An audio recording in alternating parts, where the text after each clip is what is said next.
Bienvenue à vous dans ce DLV, ce dans le viseur. On va vous présenter des jeux et on va vous dire ce qu'on en a pensé, ce qu'on a aimé, ce qu'on a moins aimé. Et vous allez découvrir notre avis petit à petit.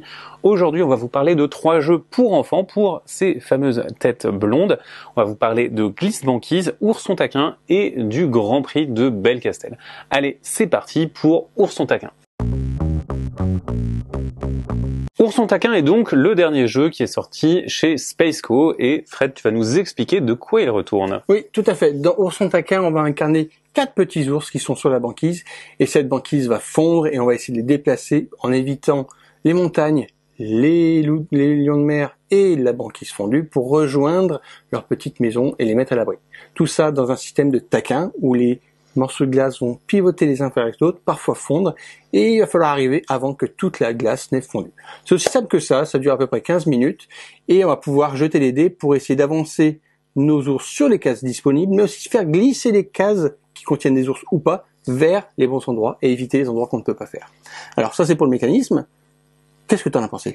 Eh ben, j'étais hyper surpris. Alors j'y ai joué à PEL, exactement, entre adultes. J'y ai pas joué avec des enfants, toi t'as joué avec ton enfant.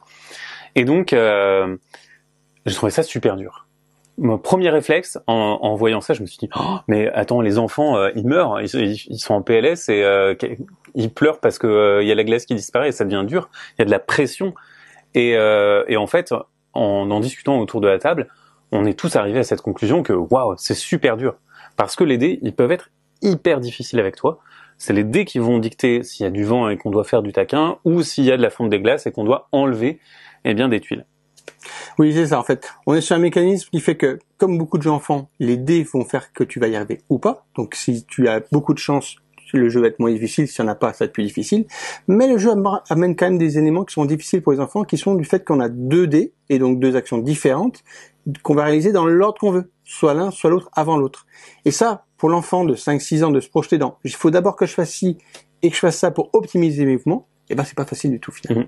Mais par contre, il y a un truc qu'il faut absolument dire, c'est que c'est hyper gratifiant quand tu arrives à faire un super coup, que tu arrives à cascader des choses, que tu arrives à déplacer un ourson sur le bon truc, la bonne dalle de glace qui va être déplacée au bon endroit et qu'après l'ourson est parfaitement là pour pouvoir se déplacer dans sa petite tanière.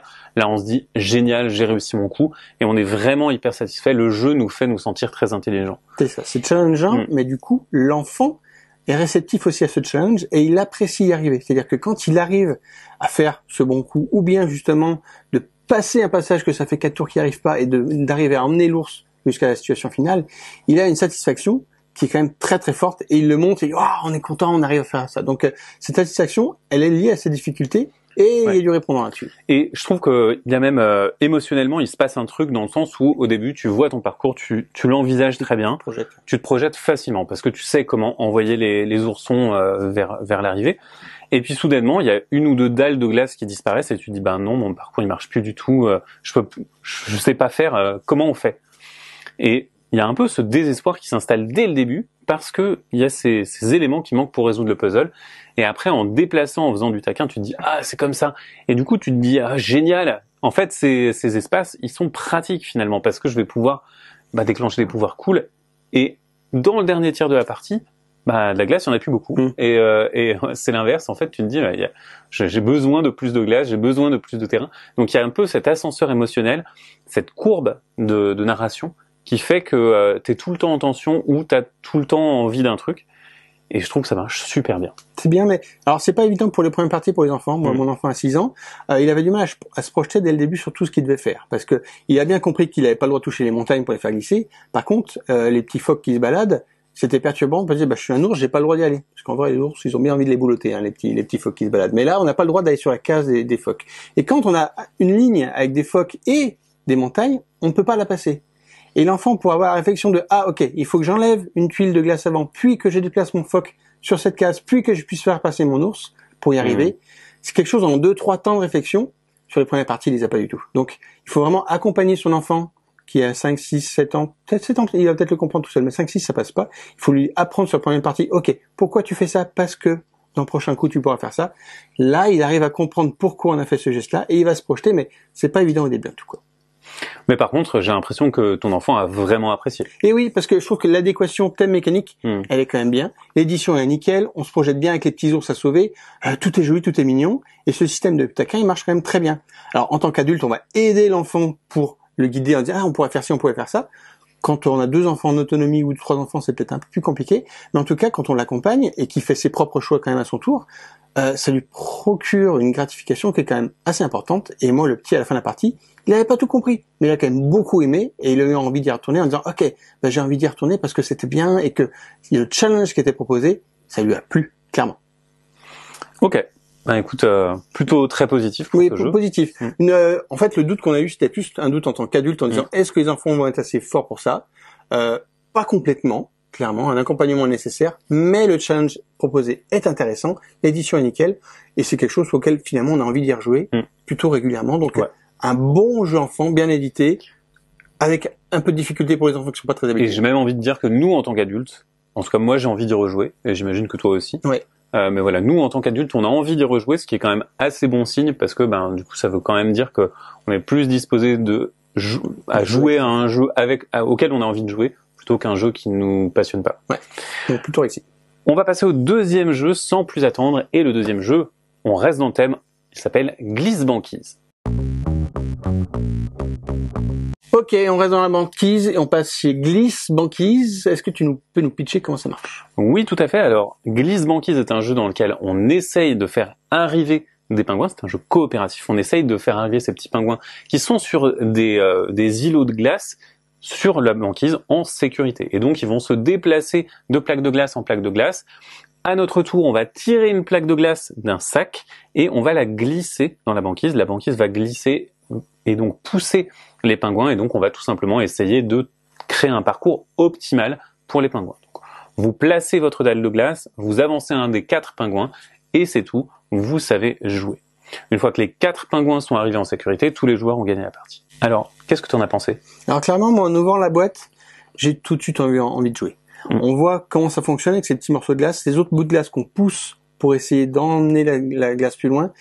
T'as tout de suite envie d'en mettre pour les pousser, pour voir ce que ça va faire, les enchaînements qui vont déduire et puis les pingouins qui vont tomber. Et clairement, ça marche aussi bien que ce qu'on y pense. C'est-à-dire qu'on pense que ça va marcher bien, et c'est le cas. Et il y a un peu ce sentiment de, tu sais, les machines qu'on avait, les machines à sous avec le pouce-pièce. Ouais.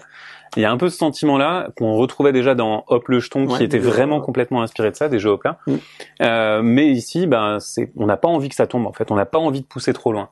Plutôt que d'apprécier le moment où ça tombe ici, c'est un moment qui fait un peu peur, mais pas tant que ça. C'est pas pénalisant, ça reste un jeu pour enfants. Ici, quand ça tombe, ça tombe et on replace le pingouin qui est tombé sur la banquise. C'est ça. On utilise le même mécanisme de base pour une toute autre utilisation. On avait un jeu compétitif où il fallait faire tomber, là on a un jeu coopératif où il faut garder sur le chemin, et ça change tout finalement. Et ça pour le coup, moi j'ai aussi joué avec mon enfant, il s'est tout de suite projeté dans comment ça marchait, il a tout de suite frémi au moindre pingouin qui s'approchait du bord en disant faut le sauver, et je lui dis non, celui-ci on peut peut-être le sacrifier parce que le plus intéressant c'est peut-être de finir le trajet avec celui qui est près du bord, on dit ok on le pousse un petit peu, et il est sauvé, lui on n'en parle plus. Et peut-être qu'il y en a un qui va tomber de la banquise, c'est pas grave. Et là, l'enfant, il a eu du mal à accepter le fait qu'on en sacrifie un temporairement parce qu'il va revenir pour en sauver un autre. Donc là, sur le coup, le thème et la mécanique, elle marchait très bien, ça fonctionne bien, l'enfant il se projette, il sait ce qu'il faut faire, ça fonctionne. Et ça crée cette petite tension qui est très appréciable. Oh, on va les sauver.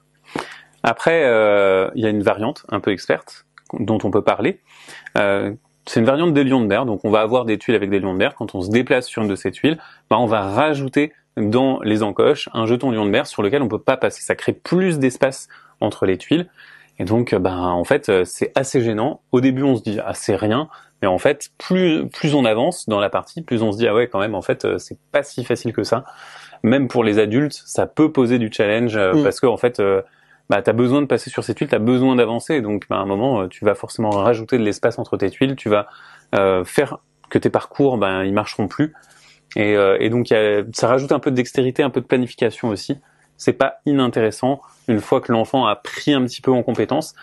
Comment ça s'est passé avec le tien d'ailleurs? Est-ce que il a tout compris, ou alors est-ce que à l'instar d'Ourson Taquin, il est un petit peu resté à ton écoute? Alors clairement, il a tout compris. On n'est pas allé sur cette variante encore sur les lions de mer parce qu'il en a pas eu besoin. Par contre, ce que j'ai remarqué, c'est que le défaut un petit peu du jeu, c'est qu'il n'y a pas de grand moment très satisfaisant. Il n'y a pas un moment où on dit waouh, j'ai fait un super coup. Alors si, ça peut être le cas. On peut dire rien, je vais sur la banquise qui glisse, je rebondis, j'arrive.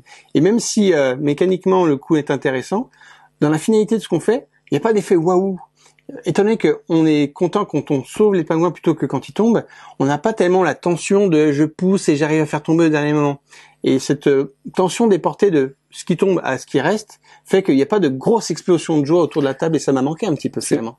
C'est vrai que par rapport à son taquin, on voit véritablement la banquise fondre parce que le plateau se délite sous nos yeux. Ici, en fait, le timer de la partie, ce qui fait perdre les joueurs, c'est un sac et s'il est vide, les joueurs ont perdu s'ils n'ont pas sauvé les 4 pingouins. Et c'est vrai que en fait, il y a un moment où tu tâtes le sac, tu dis il y a plus beaucoup de pièces pour les enfants, je sais pas si ils s'en foutent de combien il en reste. Mais globalement en fait, t'as moins peur parce que le plateau, il y a toujours cet état constant.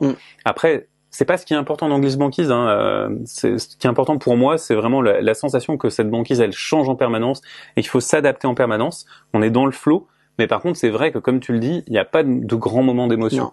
Et ça, c'est moins de tension. C'est peut-être un peu dommage qu'il manque un petit peu de tension et que il manque un petit peu ce côté hyper puissant du jeu qui te récompense ou qui te punit en fait. Là c'est quand même assez lisse et j'ai peur que les enfants au bout d'un moment ils comprennent que de toute façon mécaniquement s'ils font pas de bêtises ils vont y arriver. C'est ça. Cette fin de partie, il la voit pas tellement arriver parce que justement le nombre de pièces qui restent, on le voit pas. Il y a que l'adulte qui peut sentir. Et donc il y a moins d'impression et donc du coup il y a moins de tension et un peu moins de plaisir. Même si il y a quand même un petit déblocage chaque fois que t'en sauves un, c'est quand même moins le cas. Après, ça reste un jeu qui est quand même très bien équilibré pour un jeu. Et il y a un plaisir matériel qui est différent. Ouais, aussi. c'est ça. On a plaisir à pousser la tuile du bon sens, à faire des petits mouvements pour essayer de la sauver, faire que ça se touche au bon moment. Ça, c'est quand même assez satisfaisant. C'est très bien calibré parce que ça marche très bien dès 5-6 ans. Et ça, faut le noter parce que c'est quand même super agréable d'avoir des jeux pour cet âge-là qui fonctionnent clairement. Après une partie, l'enfant, il va jouer tout seul. Il y a aucun souci par rapport à ça. Et donc, j'ai trouvé ça plutôt plaisant. Après, mon enfant n'a pas été complètement convaincu par le challenge proposé justement. Il a dit, bon, à la fin de la partie, est-ce que tu veux en faire une? Non, pas forcément. Moi, pas tout de suite. Il a préféré un challenge que proposait un jeu comme Ourson Taquin qui était finalement plus dur, mais plus gratifiant. Là, il a un petit peu moins eu envie d'y retourner, même si moi, j'ai pas tellement de reproches sur ce point-là à proposer au jeu parce que c'est quand même une très belle édition, un jeu très intéressant et qui renouvelle bien ce mécanisme des pièces qui tombent au fur et à mesure, quoi. Eh ben, écoute, merci Fred pour cet avis sur Glisse Banquise, que moi aussi, j'ai bien aimé, mais avec quelques petites réserves. Comme vous l'aurez compris, on va passer à notre troisième jeu de ce DLV et il s'agira du Grand Prix de Belcastel. Le Grand Prix de Belcastel, c'est la version enfant d'un jeu qui sortait en 2018 qui s'appelle Les Charlatans de Belcastel, qui était un jeu de stop ou encore dans un backbuilding. On prenait des petits jetons, on mettait dans un sac, on les sortait tous en simultané et c'est celui qui faisait les plus belles potions, les plus beaux chaudrons qui remportait plein de points. Et là, on a changé un petit peu tout ça. Il n'y a plus de chaudrons, il n'y a plus de magie, il y a une course avec des animaux. Comment ça fonctionne tout ça? Et donc, on a toujours des sacs, on a toujours du backbuilding, mais on arrête le stop ou encore, on arrête le simultané. Cette fois-ci, à votre tour, vous tirez un jeton de votre sac et vous allez avancer du nombre de cases indiquées par votre jeton, sauf s'il s'agit d'une herbe de rêve, auquel cas, eh bien, vous passez votre tour et au bout de 3 herbes de rêve que vous avez, vous remettez tous les jetons que vous avez dans votre sac et vous pouvez acheter. Et acheter, ça va vous permettre d'acheter des nouveaux jetons qui vont rejoindre votre sac avec des pouvoirs qui vont venir se combiner, devenir de plus en plus forts. Tout ça au service d'une course. Vous devez être le premier à arriver à Belcastel. Donc on a des petits animaux tout mignons et un parcours assez mignon aussi, illustré par Michael Menzel. Et là, je suis un peu tombé des nues. Je m'attendais pas du tout à le voir sur ce côté-là, mais c'est son style d'illustration pour enfants. Qu'est-ce que tu as pensé de cette itération des Charlatans de Belcastel? En fait, j'en attendais beaucoup, déjà, parce que je suis quelqu'un, toi aussi, il me semble, qui apprécie beaucoup les Charlatans de Belcastel, ce côté stop ou encore, où même s'il y a une grosse part de chance, c'est très satisfaisant de faire son petit sac et de le sortir, et les émotions qui sont autour de la table sont géniales. On attendait beaucoup, et c'est pas peu dire qu'on était plutôt frustrés, parce qu'on a fait une partie, et tout s'est pas très bien passé. Alors, petite warning, on a joué entre adultes, on n'a pas joué entre enfants. J'ai pas eu le temps ni l'envie de jouer avec mon enfant, on va y revenir, mais on a juste joué ça entre adultes, donc c'est nos retours d'adultes entre adultes, pas avec enfants. Mais cela dit, notre partie s'est pas très bien passée. Pourquoi? Eh bien, c'est parce que le jeu amène énormément de frustration à cause de ces tirages. Étant donné que on peut tirer ces herbes de rêverie qui nous font passer notre tour. Dès qu'on en sort 3, on remet tout le paquet et on peut encore en sortir des tas et des tas. Et j'ai passé ma partie à piocher ces herbes de rêve sans rien pouvoir faire. Et c'était d'une frustration monstrueuse. Alors effectivement, moi ça m'est arrivé beaucoup moins que toi, mais effectivement j'ai eu genre 6 tours d'affilée où j'ai rien fait parce que je tirais mes herbes de rêverie. Et globalement, passer son tour, c'est vraiment hyper embêtant parce que on regarde les autres faire, on regarde les autres faire des trucs géniaux, avancer, utiliser les spirales qui sont des cases un petit peu particulières sur le plateau de jeu pour gagner des cristaux d'achat, pour avancer, etc. Et puis on se dit moi pendant ce temps je les regarde faire et je suis sur le banc de touche et on tire un autre jeton et c'est encore une herbe de rêverie et il se passe rien. Et on voit les joueurs qui avancent, on voit les joueurs qui totalisent plein de choses, qui vont pouvoir faire des achats et nous on fait toujours pas grand chose. Alors ça serait pas problématique si y avait un petit peu plus de rattrapage, alors en soi c'est pas hyper problématique si ça arrive qu'une seule fois sur l'ensemble du jeu, sauf que là en fait ça peut arriver de façon assez répétée. C'est ça. Et ça, c'est plutôt gênant. C'est ça, j'ai passé 11 tours de suite, j'ai compté, à ne rien faire que ça. C'est pas possible, c'est insupportable. Non seulement t'avances pas, t'as peut-être même pas une case de compensation, en plus t'as pas de gemmes pour pouvoir racheter d'autres jetons qui sont meilleurs. Si, quand t'es dernier. Ouais, mais pas assez. Tu peux pas assez acheter, donc ça marche pas, c'est très frustrant et on a envie de pouvoir jouer, on a envie d'acheter des nouveaux tokens, mais ça ne fonctionne pas vraiment et ça fait que j'ai pas eu envie de proposer ça à mon fils parce que la frustration que ça m'apportait moi était telle que je me suis même pas vu proposer une telle frustration à mon enfant parce que on a envie que les coups ils avancent pour un jeu de 5-6 ans et là ça fonctionne pas vraiment. Après on sait que le stop ou encore c'est un mécanisme complexe qui est difficile à faire apprendre aux enfants. Enfin il est simple pour les adultes et encore ça se discute, si vous avez du mal à faire des choix vous savez ce que c'est, mais en tout cas pour les enfants on sait que c'est un mécanisme qui est difficile d'appréhension et donc peut-être que c'est la raison pour laquelle ils ont retiré Wolfgang Warsch a décidé de retirer le stop ou encore du Grand Prix de Belcastel pour donc épurer le jeu, en faire quelque chose de plus simple, plus abordable et finalement avoir cette joie du tirage d'un sac qui marche peut-être très bien avec les enfants, moins bien avec les adultes qui ont l'impression de tirer quelque chose au hasard. Surtout que finalement, le sac il devient construit, il devient buildé que dans la fin de partie. Donc finalement, si on tire ces herbes de rêverie, on a de toute façon plus de chances de les tirer au début. Donc on a plus de chances que le début soit un peu pénible. Par contre, c'est vrai que les tours sont très courts, on tire quelque chose, et puis c'est tout, c'est fait. C'est ça. Et on passe au joueur suivant. Donc c'est vrai quand on passe 1 ou 2 tours d'affilée, il n'y a pas mort d'homme, c'est un peu pénible. Mais c'est quand même un peu frustrant. C'est vrai que les tours sont très rapides, en 10 secondes ils sont faits. Après, moi ça m'a vraiment embêté de plus avoir ce stop encore qui était l'essence même de Belcastel, en disant tiens on garde le sac et les jetons mais plus stop encore. C'est bizarre quand même, faire une course pourquoi pas, mais sans stop encore c'est perturbant. Et par contre ils ont gardé la complexité qui était liée à ces jetons avec des pouvoirs, parce que les pouvoirs qui sont proposés par les jetons qu'on achète, ils sont quand même pour moi pas tellement accessibles pour les enfants de 5-6 ans quoi. Ils ont des paramètres qu'il faut prendre en compte. C'est costaud, non? Alors, moi, je les ai pas trouvés si complexes que ça, mais par contre, je suis pas un enfant. Enfin, je sais pas si ça se voit. Mais quelque part, en fait, je me suis dit, pourquoi pas, si l'adulte explique, mais après encore, j'ai pas joué avec un enfant. Il va falloir expliquer à chaque fois les pouvoirs. Moi, même si mon enfant, il joue à beaucoup de jeux de société, on me présente des nouveaux toutes les semaines. Là, même si je mettais de côté la frustration qui était liée au tirage, les différents pouvoirs, 5-6 pouvoirs différents sur chacun des jetons, on me dit, c'est trop, j'ai pas envie, c'est trop compliqué. Pour la satisfaction qui est de faire une course, il y a plein d'autres jeux de course qui fonctionnent au moins aussi bien et qui sont beaucoup plus simples. Il n'y a pas beaucoup d'obstacles. Enfin, en fait, il n'y a pas d'obstacles, il y a que de l'aide. Il y a 2 plateaux, il y a un plateau court et un plateau long. Nous, on a joué sur le plateau long. Alors, ça rajoute pas grand-chose. En fait, c'est une quinzaine de cases. Mais finalement, quand votre sac est bien construit, vous avancez très très vite. Et c'est presque un peu dommage parce que finalement ce plateau court, on se dit si on a vu le vrai potentiel du sac qu'à la fin de partie, qu'au moment où quelqu'un avait bien construit son sac et tirait des jetons qui le faisaient avancer beaucoup, le plateau court il est hyper frustrant alors. Et donc très très mitigé, mais effectivement je pense que on attendait peut-être trop de cette version là parce qu'on attendait les charlatans plus que un jeu enfant. et que concilier le backbuilding et concilier le stop ou encore, c'était peut-être un peu trop. Et donc, l'élément, on va dire, le plus déterminant des charlatans, c'était finalement, pour l'éditeur, pour l'auteur, c'était finalement le backbuilding, le sac, plus que le stop ou encore. Mais au final, voilà. Déçu, grosse déception de côté, parce qu'on en attendait beaucoup et parce qu'on a fait des situations qui étaient vraiment terriblement frustrantes, qu'on n'a pas eu envie de proposer à des petits non plus. Et finalement, cette frustration énorme durant la partie, c'est pas ce qu'on a eu envie de ressentir sur un jeu de 5-6 ans.